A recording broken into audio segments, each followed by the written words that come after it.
was good. So, how do you guys know each other then? You're here from Nick, right? Yeah.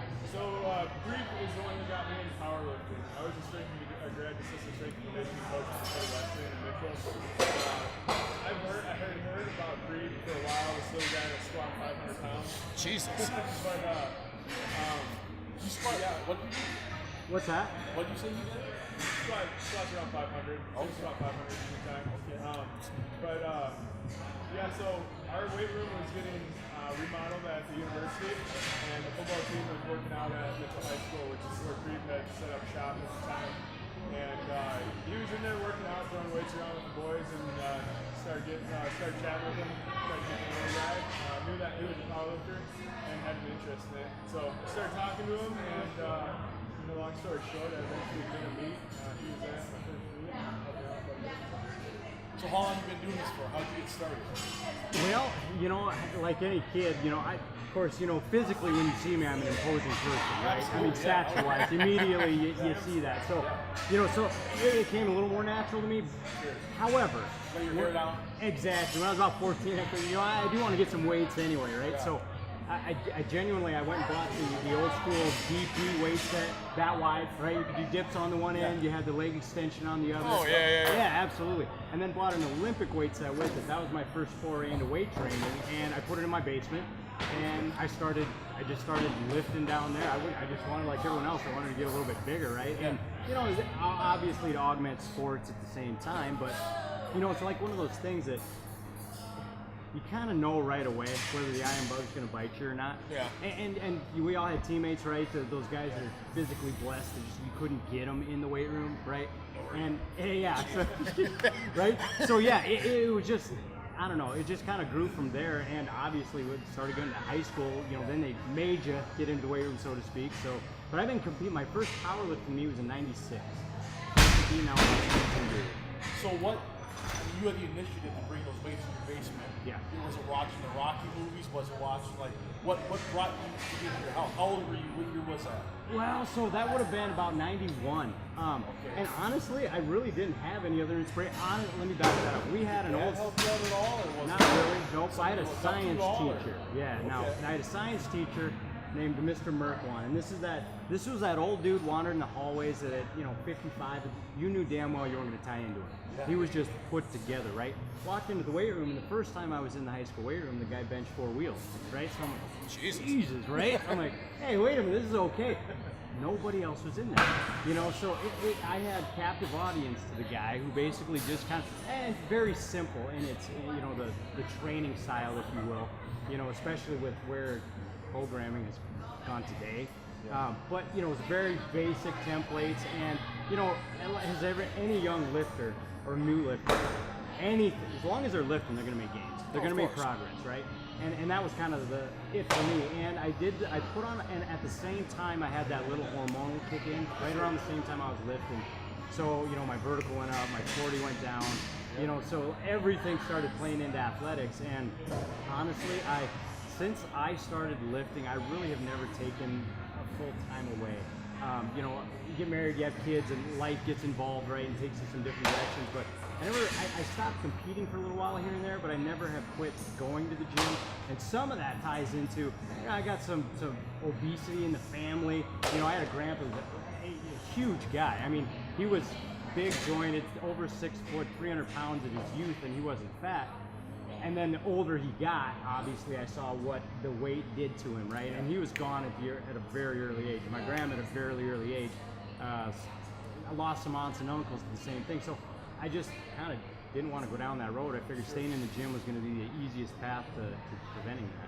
You took the influence there, in a good direction, because you could have gone a number of ways, but going in that direction obviously got you to the point where you started competing in '96. Right.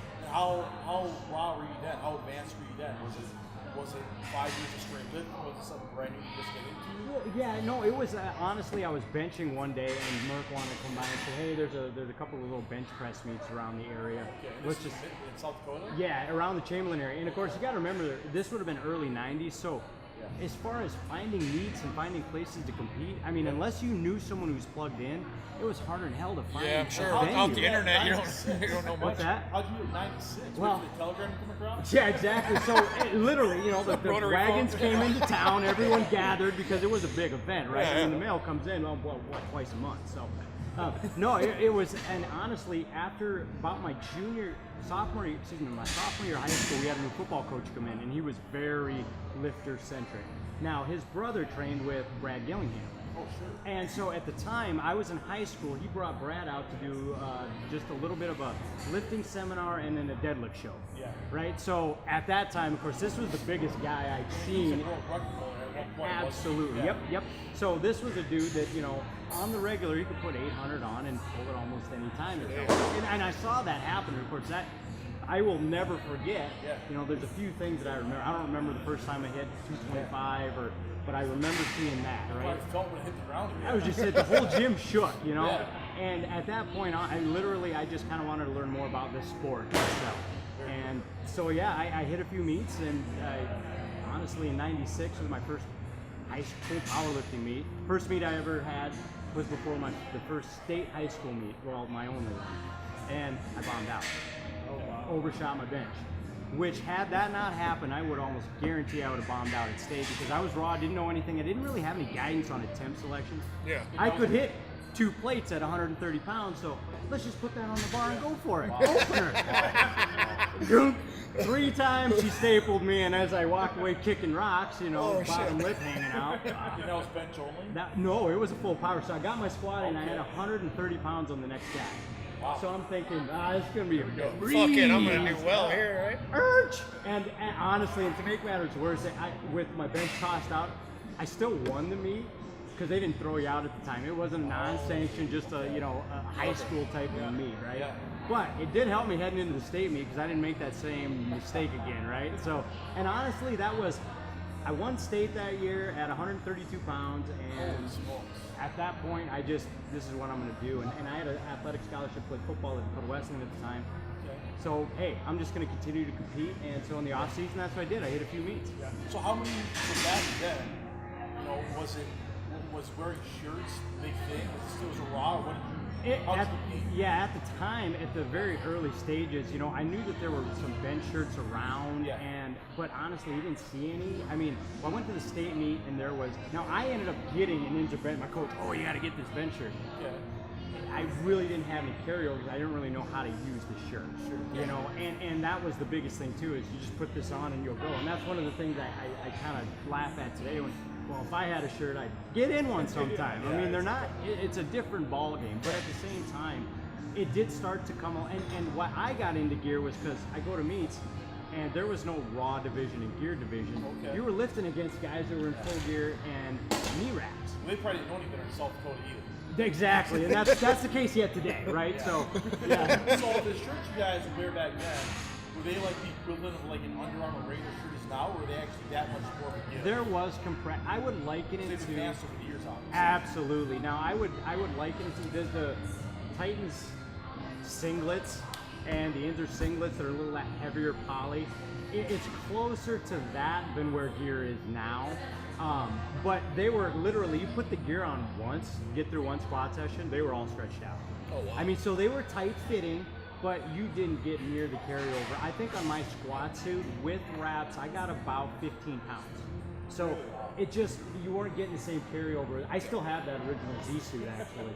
And I didn't wear it super tight either because I didn't know that was the point, to make sure that you're almost crying. What is some of the carryover you can see now? I mean, I've heard just huge, once you know how to use it like you spoke, Sure. but what's the carryover you see now that's pretty standard? Well, single ply, I mean, honestly, it just kind of depends. Some of the bench specialists are getting pretty decent weight. I mean, that's the other thing too, is you don't see a lot of those guys posting their raw benches, so you don't really know. Yeah, that's what I've been hearing. They're just terrible raw benchers. Right, and it's a different game. Like I've been training raw again now since Worlds got done. The IPF World Masters Worlds in Sweden in October. I've been going straight raw training, and that's what I'm going to be doing for the next couple of years now. I just kind of want to do raw again. Why? Well, there's more competition now in the raw only, so that's where I'm going. But it's So hold on a second. Yeah. You competed in Worlds then? Yep. Okay, let's talk about your progression. you started these small meets in South Dakota. Yes.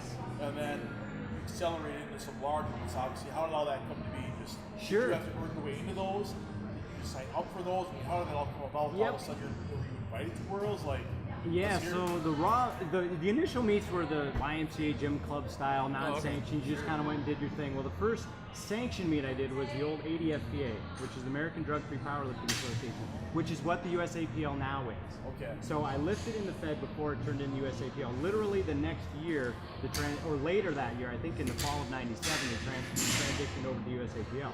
So I was lifting in the Fed before it became that way, and the state meet was in Aberdeen. So it's Aberdeen, South Dakota, it's the north central-ish part of the state. And it was, so we had a meet in the Ramada Inn, if I remember correctly, and I think in the meet there might have been 40, 45 lifters, something like that, across all categories, and you might have seen maybe 1 or 2 women at state meets. I mean, there just wasn't a lot of the female presence And you now. see quite a few freaks show up in farms that you've never even like heard of, and they show up ready because they got forearm size of steel. Right. Ready to go. That's And the the other farmer. thing. Yeah. Dude, yeah, there are some kids, and I'm sure everyone's got these types of stories about the kids they went to high school with. Yeah. But you're right, some of those kids, and it's not, first of all, mostly what I've seen, the bench and the squat were complete disasters for them. Just because, those are motor pattern lifts, and you really got to be established. Deadlift's a static one, man. You just pick it up off Pick the up ground. that So fucker. a lot of those boys, those roll out of bed strong, long, lanky. You look at them, and boy, they start moving that kind of, pulling that weight. You're, Jesus, and a lot of those boys too tall and narrow. I could walk under the damn bar when they're done with it, right? So, I mean, it's just, but yeah, that's what you'd run into. So, but initially what I did was I hit some of the state meets and local meets. I didn't venture out, I remember you get the invitation, they'd send you the invitation to nationals. And I'd look at it, and okay, toss it away, and away we go. Why? Well, because the football season was coming up, and it's usually the nationals ran right up to that. I just wasn't interested. I didn't have the money, right? So stuck around home. First national meet I did was a raw meet. That was down in St. Louis, and that was at 148 pounds. That was the first time I ever went to a national meet. I ended up picking up 4th that year, and I think we had 12 lifters in the class, something like that. Wow. But it was a different experience from the weigh-ins and the lots, and everything was much more regimented. At the state and local level, it's a little more lifter friendly, right? I mean, you'll find judges that will interact with you, talk to you a little bit. As you start to progress and get through a nationals, you might get a judge or two that will talk to you or acknowledge your presence. You get to IPF, you don't interact with the judges. I mean, you got 3 judges watching it, and if there's an issue with any of the lift, you take it up with the technical team. Okay. Right, so it is different where, and that was we'll get into that later too, that IPF experience was just mind-blowing from a how it works perspective. But yeah, so, and honestly, I went, and then I didn't go back to nationals again for damn near 10 years. I mean, I just, again, it didn't really matter to me, and then I decided, well, I want to try this. And actually what happened was, this is kind of a funny story. A few years ago, my wife and I were watching the Olympics, and they were jumping up, and they started showing like other sports watching the Olympics, and they were wearing their Team USA jacket, right? So I looked at my wife and said, I want one of those. I want a Team USA jacket. Now, there isn't any sport that I want one. I'm not bursting curling, right? I'm not saying that, but that was the only sport I was involved in. Now, knowing powerlifting's never, let's not on the docket to be in the Olympics anytime soon. Yeah. That's the closest I could get, right? So I said, I'm going to make this a goal. 2 years later, I was in Sweden. Now, some things kind of fell into place for that. I took 3rd. I had an awful meet down at Nashville. Yeah, it was just, for me, it was an incredibly poor performance.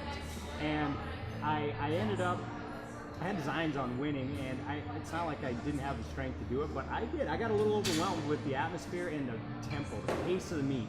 You're talking about you working through 3 flights in less than 3 hours. They're less. Oh wow, lifters, that's tough. What's that? They're obviously left lifters now. Right, there were less lifters, but they had, if I remember right, I want to say we had 15 or whatever in our flight, and then there was another flight going on, so they split it up into 2 platforms, but I literally get the wraps off, sat down, and then it was, my handler didn't even have time to roll them, to get the wraps rolled up. We didn't have a wrap roller, right? We're doing by hand style. By the end, your forearm's so pumped up you can't move, but tie your shoe or anything. So, but yeah, it was just the tempo. It was so fast, and we got to a point where, it was just like I was wrapping one knee, he was wrapping the other, and and I was getting out there to go. And like I said, I wasn't happy with it, but what I learned from it was just, I'm a fairly cerebral individual, and I just kind of had to slow down just a little bit. And as the meet wore on, I did that. But again, after squats, and if I don't do well in squats, I've kind of given up where my advantage is. Okay. And so there are times I could bench really well in a shirt, and then there's times that it's just not there. And that's the finicky thing about lifting in a bench shirt. You see guys bomb out a lot. Well, it just depends on how dialed in the type of gear is. Like from the meets that I've watched too, do you have a case to bomb out on your first attempt because you over attempt, and after that you're kind of screwed, right? So we're talking about IPF Worlds here. I missed my first 2 attempts in bench. Exactly. Yes. So I ended up undercutting. Okay. I mean, I weighed at 143 that morning. Yeah. And it was I hadn't been down there ever. I mean, I can't remember the last time I weighed that. And it was a dive bomb, I cut the weight off, looked good, right? But, I got there, none of the gear fit. I mean, it was literally, I put my squat suit on myself, I put the straps on, away I went. Oh, dude, it was, so literally that was as close to raw with wraps as I've been in a long time. It was incredible. But the bench, same thing now. That was a bench shirt with, I got it on but the thing is, once you put your attempts in, you've got so much time. If you haven't changed it, that's it. And by the time I realized this is too big, I had put my opener on the bar, and the first attempt, my back started cramping. Some of that was the dehydration, the weight cutting, and I have a fairly high arch, not super high. I don't look like some of those technical Japanese lifters get up there, but I had enough of an arch where my back cramp, and then my second attempt, nothing, just dead. Yeah. I mean, to my chest, an inch off, nothing. I get up, I'm like, oh, shit, man. I threw how many thousand miles over here, drug my wife along, right? Spent all this money, and I'm one attempt away from bombing out. Yeah. But it wasn't a weight that I literally, in a slingshot, hit it for a triple, like a week and a half. 286.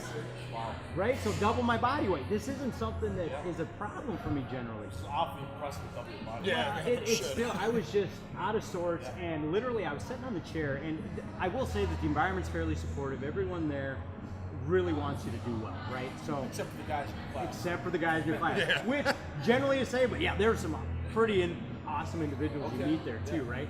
But I literally was kind of out of sorts, wasn't sure what to do, and all of a sudden there was this huge shadow on, arms on the chair, and it was a guy who was there, Kevin was his name, who was there coaching a couple of the women lifters, and he literally walked in on my second bench attempt, came around to the coaches area and said, "And what's going on?"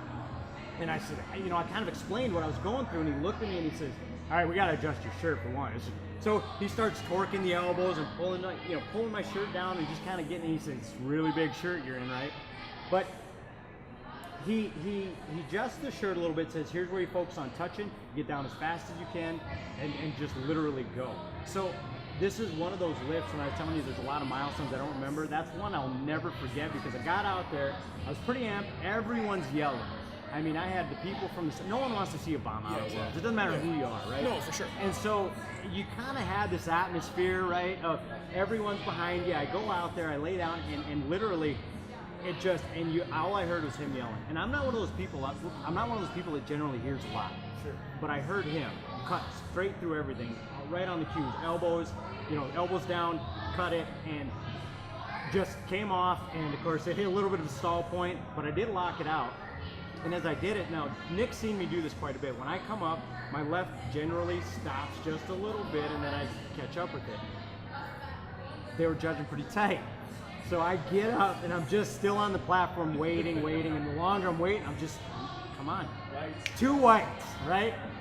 Everyone's yelling, I'm jumping. I literally sprint into this man's arms. He's, again, your guys' size. Whoop, I'm jumping in there, grabbing, and he's hugging me, right? And I mean, it was one of those moments I'm never going to forget. Then they call the head coach over because the technical committee can override any lift out there. So, great. So they do like instant replay, like in sports? They don't have instant replay as the thing. It's just based on what they saw. Okay. Yeah, and that's the subjective, that's the hard part. And that's where you get guys that come back pissed. Yeah. Just depending on what happens to, right? Well, Coach Johnny Graham apparently advocated for me, and got the lift. And what's funny is later, you know, so ecstatic, I got the lift, and that got me a bronze medal actually in the discipline. Thank you. And so I was happy. I'm back in the meet, right? Drop my deadlift opener just to be sure. And right, yeah, had to. You know, I'm not gonna just fool me once, you know, that kind of thing. So, you know, but it was that was one of those experiences that I'll never forget, because the magnitude of everything kind of started setting in. I started thinking, you know, I've been doing this 20-some years. The dream was to get here. Now I accomplished the goal I had, which was to make a team. But yeah, that's all fine and good. It sounds good until you're sitting there and you're eyeballing medaling or whatever. And so, but what it did, it started to weigh on me. My wife came around the back. I mean, I'm there with all the lifters, and she came around the back and got my attention and basically yelled, what's up? What's wrong? You know, you got this. You know, it was one of those moments where, okay, it did help to calm me down just a little bit before Kevin kind of took over and away we went. But it was a really unique experience. And then, you know, I sat right next to the Russian lifter. We struck up a little bit of an accord while we were there, and you know, the Russian coach was there, and you don't speak the same language, but that's the thing is I was talking to one of the lifters. You know, we didn't speak the same language. We're coming from 27 different countries or whatever was represented there. There's a lot of us that lifted. There's a lot of guys that have a lot of money that do powerlifting. Guys that are dirt broke doing powerlifting. We're lifting in nice gyms. We're lifting in basements and we're all going through the same struggles. You know, we all know what that's like, you know, to grind it out, to be at that stage. And so that was one of the things that was kind of neat and unifying. And that's one of the things I do wish that a lot of the lifters would focus a little bit more on today is, you know, a lot of the similarities that we do share, because we all know what that grind's like. We all know what it's like to hit a new PR. Whether there's 100 pounds on the bar and you got this girl that wham just cracks up and just jumps up ecstatic, or you're putting 400 or 500 pounds in the bar. We all know what that's like. And well, so, and the beauty of that is what you're saying is an individual sport, to have the camaraderie, so a guy coaching two women comes over to help you, right, is the same thing that almost what Nick has going in your sister training group, where you're individually working for the one goal, but all together, that camaraderie builds each other up. Whether it's two guys putting the bench on, scrapping knees, it's amazing how that does play into it. It is incredible. And there's the other thing you underscore here, and I've trained a lot of years by myself in a basement or in a shed in a garage somewhere, and I've had training partners, and there's something to be said for some solitude once in a while, a guy hitting his own workout and just throwing, but that team environment, especially when you're talking about powerlifting or any type of competitive, whether it's only lifting, where you're there for a purpose, and that's to win. You need that. Yeah, you need that environment. And there's that energy in the room that you can't duplicate when you're by yourself. You just can't. No, hell no. Yeah, go ahead. I was gonna say, I train alone a lot of times, and I fucking hate it. Yeah. I've always gotten the strongest training with other people. Yep. Undoubtedly. Well, it's the unspoken kind of, as much as you love training together, you want to be the alpha male. Absolutely. You want to be making the game. Yeah, absolutely. And there's the other element is you Yeah. can't. It's pretty damn hard to go for 1 rep max without a spotter. Exactly. You know, for you're sure, always yeah. okay. Well, I'm going to try and push this for 3 reps instead of 2. I mean, but that was it. I think, and so like the beauty of that too is like grabbing a lot of times guys who have more experience and they can teach you so many little things along the way.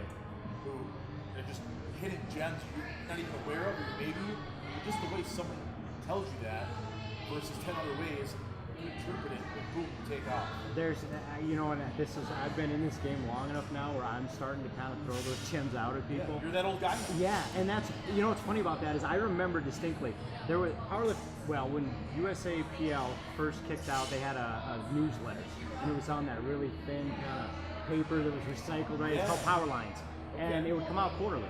And right, Power Lines. And I remember sitting in my apartment in college, I was a sophomore, reading through Power Lines, and it would give all of the meet results over the last 90 days or whatever, right? And it would give some little article or about a featured lifter or whatever. And I remember going through, and you're always looking up guys in your weight class, right? Kind of measuring yourself, seeing where you're at. And then I remember as you go through, at the time I would have been a junior, so 20 years old. And you look at the Opens, and then you look at the Masters. And I remember distinctly sitting in my apartment on 15th Street in Mitchell, thinking to myself, oh my God, I'll never be doing this when I'm a master, when I'm 40, right? Here I am. I mean, it's never left. And now my joy, I'm at that age too where I start to kind of measure those gains and those victories a little differently, because my PRs are fewer and further between than you guys are going to experience.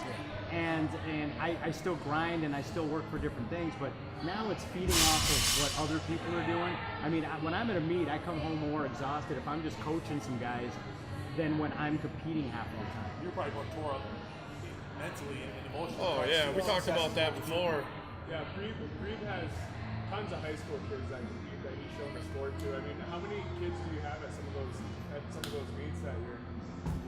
Well, we had a bit of a down year last year, but the year before, I think we had, at one point I had like 13 or 14 kids, and this was from, the first time I had a meeting at that, I had 2 kids show up that were interested, right? And I've worked with a lot more kids, but as far as actually showing up to the meets, because there's always the ones that want to train, and that's fine too. If you give them a little bit of exposure, that's fine. But from a competitive standpoint, a few years ago, and that's when we took runner-up in Class A, the high school, and that was something that I was pretty darn proud of, because we only lost to Sioux Falls, which the size difference is pretty enormous. Yeah, right. So. And sorry for you mentioned earlier you had a coach. So, what point in your lifting career did you decide you needed to have a coach in your life for lifting and maybe nutrition, and how did that impact your lifting? I've never actually, aside from Merkwan when he was I've never had a coach like that. Okay. I have had, and my process again was back in the day, you get your hand on Powerlifting USA magazines and you read their workouts in there, which come to find out, you're doing these things, Jesus H, how the hell? Well, come to find out they weren't their actual workouts, right, years later, but no, that was how it was done. And then when you go to a meet, you'd swap and share stories. That was one of the things at meets I always did, was seek people out, especially if they're moving weight, because I go talk to them. I'm not inhibited, I'm not a bashful or shy guy, I never have been. So if I see someone, and you're doing something that I want to emulate, I'm gonna go ask how you're doing it. Yeah. And so that's how you started to pick up that knowledge, was just, now, as far as a mentorship, that first meet that I showed up in, that first sanctioned meet, there's an old guy, Monty Mason was his name, and he was a former national champion in, like 10, 15 years prior to that type of thing. And such a nice guy, so supportive. Gave me a couple of tips, hey, think about this when you're setting up on your bench, and hey, slow down on your squat, just little things like that. Those you don't think of as being nuggets until you're in the moment and someone's got to tell you to slow down or whatever. But he really impacted me in that he was such a nice guy about it, answered any question I had. I decided this is really a welcoming sport, it's something I want to do. I've taken that and I made it my mission. I want to make sure that anyone who wants exposure to this sport, I'm going to give them as much information as possible.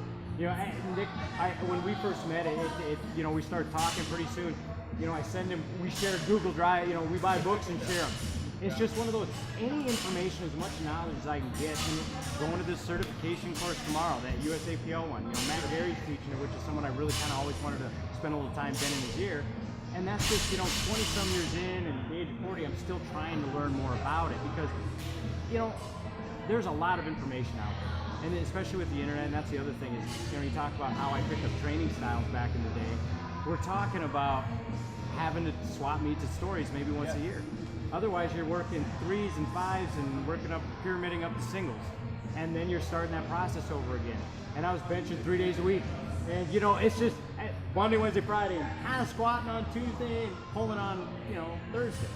And then you talk to people that say, well, maybe redesign this a little bit, spend a little more time doing this and a little less time doing that. And, and a lot of it's trial and error. I started doing things that just hurt, my shoulders and chest start hurting, and okay, so now what am I doing? And, I've always, just because of my environment or whatever, I've always lifted natural. So for me, it was, and I trained with plenty of guys that were supplementing through, various methods, and I don't begrudge anyone. It just, for me, it wasn't something I was overly interested in, because for one, I knew I'm not going to look good big. I've been there, done that, right? So, no, but I just, it was never something that, I got married early. So I'm at 22, I'm married, and you got a job and kids, and my mind just goes to different places. And, by the time it becomes a little more prevalent, I'm already old. So, it just, But it was different. Like I said, but you did. I would pick anyone's brain. Didn't matter who it was. Didn't matter what they took. Didn't matter what fed they lifted in. And I'd figure out a way to try and apply it to what I'm doing. Well, I think a great point to that is, you're 14 record holder in South Dakota. How many records do you hold? Honestly, at this point, I don't know. It was in the 40s.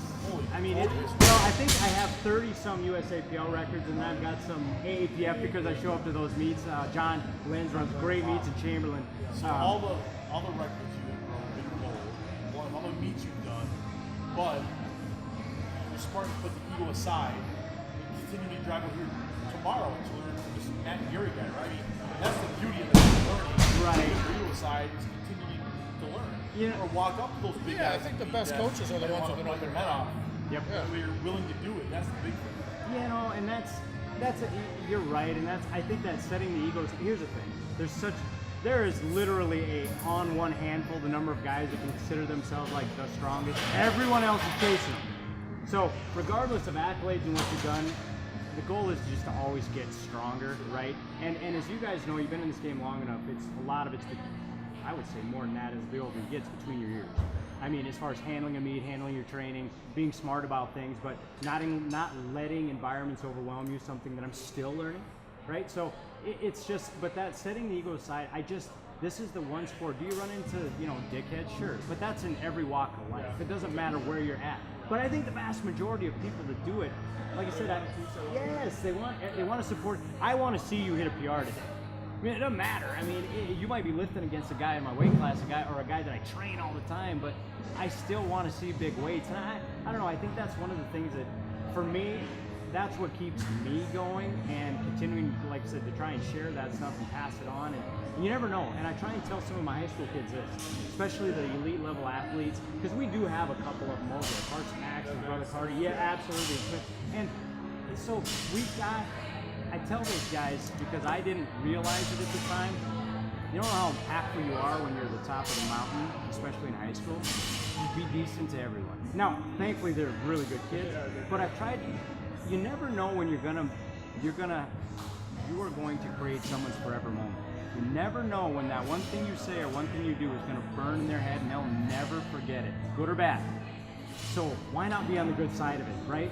It's just a look, or just be conscious of your environment. If you're always decent to people, I think I'm much harder on myself than anyone. I will tell anyone to, Nick, pick it up, you got to do this. I'm really hard on myself, right? So I need someone to kind of pat me once in a while, but for the most part.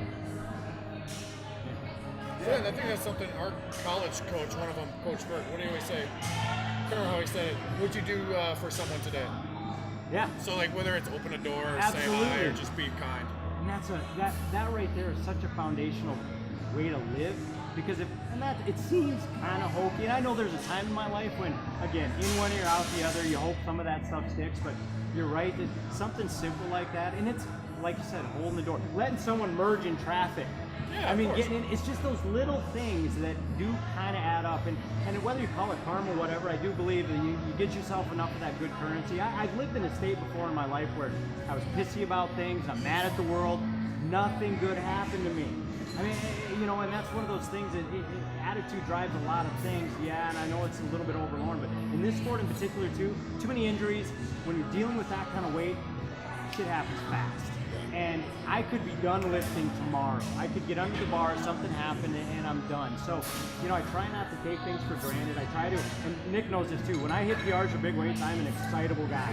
When other people do it, I am loud, I'm yelling. I mean, you do not have to look for me at powerlifting meets. I mean, you will find me by just listening. So, for you, overcoming injuries, and working through injuries, and working through the strains, whatever it is, what's worked best for you? Is there anything specific that is done to you, or you do to yourself? Like, what's worked best for you over the years? Well, starting that meeting, Abe Wines, buddy of ours that lives. He's a PT doc down in Iowa, and he moved to Mitchell to work with a Vera local hospital down there, work at the clinic, and I would find myself in the cycle where I would train, I'd hit a meet, and then it would be a month before I get back because everything hurt. shoulders, elbows, hips, and then what was the modality all through life? Rice. You rest, you ice it, you compress, and you elevate, which is a great way to stay injured. And so I never was able to kind of get back right away, and then you start after a month layoff at a deficit from where you were, and you battle back. But I did that cycle over and over. What changed for me was starting with at the time Kelly Starr was doing that every day. He would send out a video every single day. So I'd get on there and I bought some floss bands, and I started there. And I got to a point before I was doing that. I get up in the morning, and I'm a side sleeper, but due to everything else I was doing, I couldn't raise my right arm for about an hour and a half in the morning. I couldn't put my shoes on. I'd have to slide it with my left hand. My arm was either dead or it hurt so damn bad to move. Of course, what do you do as a guy? You don't say anything. I'm not going to a doctor. What are they going to tell me? Same thing everyone tells me. And I literally started working on that for 2 weeks. We're talking a barbell, a loaded barbell into the trap, and then working range of motion, snowmen, right, around circulars, Cuban 8s almost. And after a couple of months, I cleared up, and it started from the trap. I felt it in the shoulder, but I didn't know the upstream, downstream at the time. If it's hurting here, check up and down, first. And which now makes sense to me. It still blows my mind how many medical doctors really have no idea. But again, therapists don't even that's another tough one. We are fortunate; we've got some good ones in our area, but that is a kind of a big problem. But and so I'm kind of a self-practitioner in that way. But the compression and it's been it's a nice car. Yeah. The compression has been a big thing for me. Rolling, the tissue work. Every day I'm working on something, whether it's your forearm or. You're living in Mitchell, South Dakota, rural South Dakota. You have to do a self-practitioner in everything. Those people aren't around, and having Abe around was such a treat because Abe was a physical therapist that totaled to 1800, 1860. I think. Holy smokes! What was it, 198? No, there he was in that 220. What's that? Awesome. So many weak guys like Mitchell, South Dakota. But I mean, this guy, when I was living in Mitchell, I became the coach that I was through, obviously, meeting people brushing shoulders with guys like but, Instagram and YouTube, because you don't have those people around. And that's part of the reason I moved around so much, too, is also chasing those people, trying to be in the same room as those people.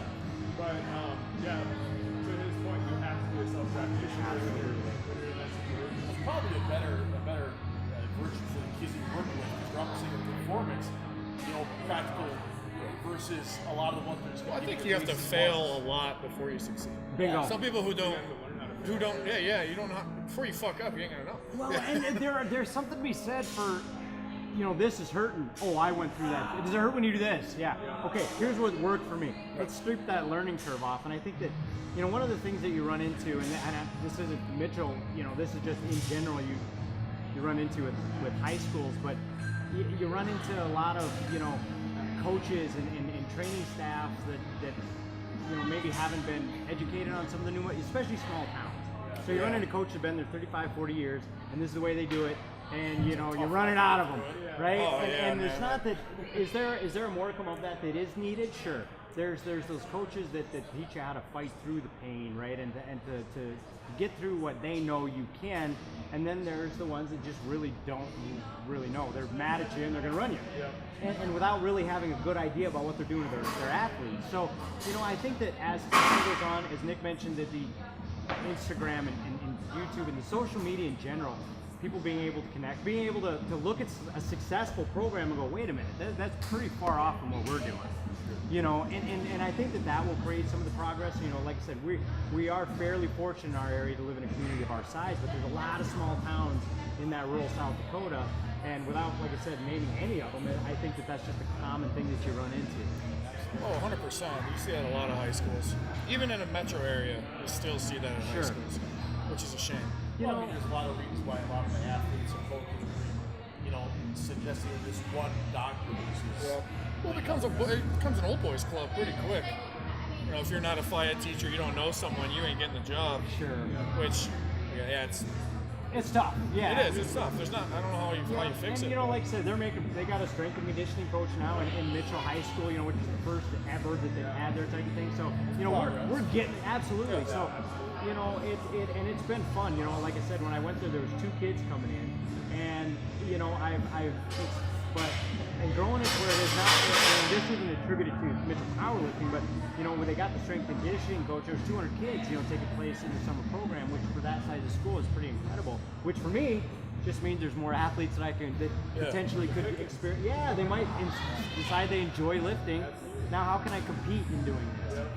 Well, I think when you're young too, there's so much value to. I think we probably want to do kids when you're in 7th, 8th grade, all you want to do is get stronger and faster for football or baseball. For girls. Yeah, exactly. Yeah. Oh, of course. So I think having an idea of where to start, we may not have any ideas for dads and kids, guidance.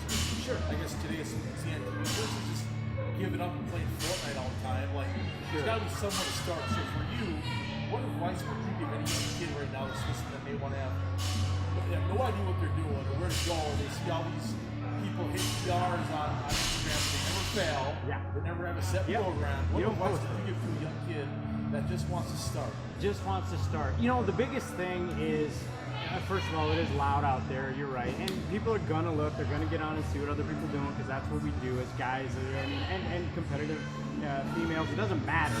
You're going to look out there and see what the measuring stick is to a degree. But the beauty of this particular sport in the gym is that for the most part, if you stick with it, it's a never-ending game. And what I mean by that is even if, you know, when you get to be a certain age, you know, your numbers go down, but then pretty soon there's records against 50-year-olds. You can kind of measure yourself versus what came before, but it's that journey to where if you put the work, this is the one thing that if you put work in, you will have results. So much easier than baseball, right? Absolutely, and there's so many other things. That's it. I mean, yeah, when you get to, like I said, you get to that top level meet, there's a lot of things that aren't lifting that are involved in it.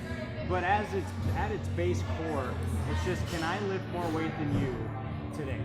And that's all it is today, because we all have those good days and bad days, right? But am I stronger than you are? Which is great if you look at the value of persistence. You're going to have those days, those weeks where you plateau, you may not get what you want, but you get those marks when you break up, you make a 20-pound jump, right? And you're ecstatic. And then you continue, okay, what I do to get there? You keep creating a new plan, you figure something else out, and that's the beauty of that. And that Bruce Lee philosophy, absorb yourself with education, Bruce Lee. Get education, toss out what doesn't work. Try it, throw out what doesn't work. And that's been my process and philosophy. For instance, Nick drew up a program for me probably 2 years ago, and I still to this day have grabbed out and used elements of that training, those couple of months we worked together, in what I'm doing now. It's just, I constantly try and expose myself to new things, and if it works, I'm going to do it.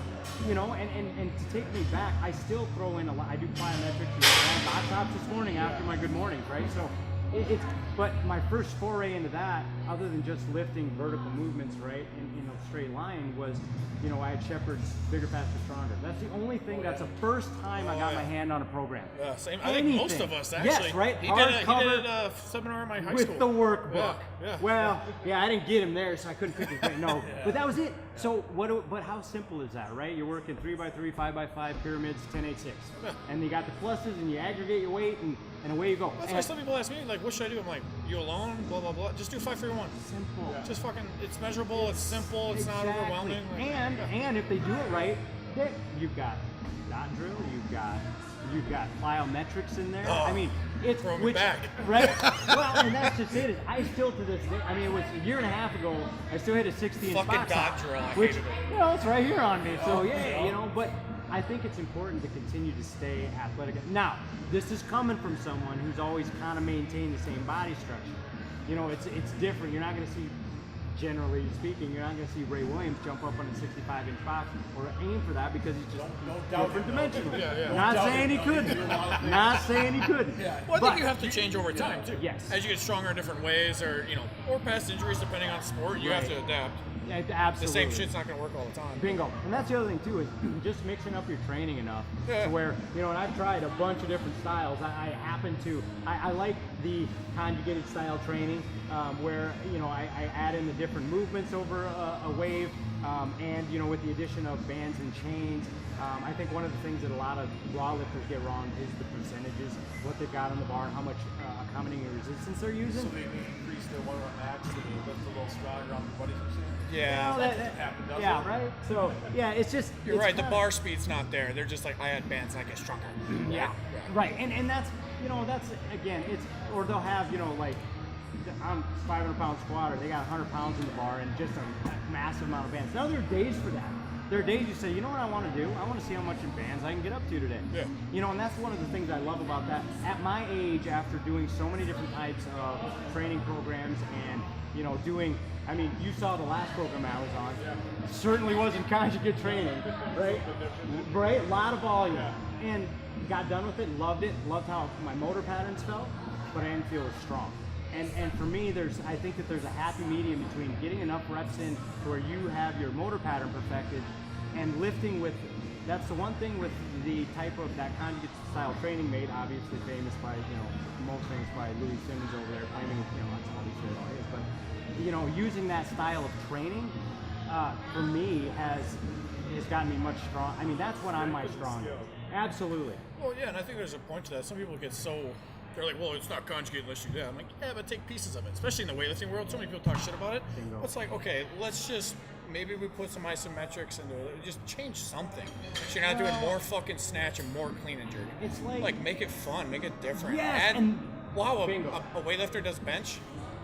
right? Whoa, well, if they got weak ass arms, how do you expect them to hold the weight Well, above their and head? that's just it. To your point, that's like- my biggest thing is Yeah. finding new ways to challenge Yeah. yourself, and that's changing up the movements allows me to PR and to get stronger and to do some things without just. You can't for 20 some years come in and do squat 3 days a week, bench 3 days a week. I Oh, yeah. firmly believe it. Not only does it make training fun, but it prevents injuries. You can't do everything. Exactly. Be more well-rounded. You got to build that suit of iron. Yep.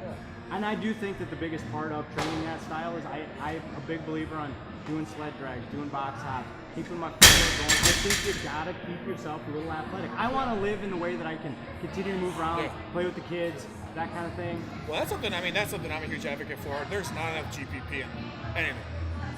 Like, They're done with their sets and it's time to go especially home. with young athletes. I run it all the time. Like, why aren't they doing this? I'm like, they do that in practice. Why the fuck do they need to do it here? They should be just getting more well-rounded. Exactly. I think we said this earlier before we started. There's too much specialization. I think all Agreed. sports too much. 100%. Hockey, football. Just get all of it. stronger. Just Yeah. get stronger. Oh yeah. There's so much more injury history. And there's more injuries now. You hold in certain areas of your body where let's say you go from a wide stance squat to a close grip Olympic style squat. Just that alone changes everything. Progresses Oh, 100%. Your elbows always to the side. It's an uncomfortable position that gives you success later on.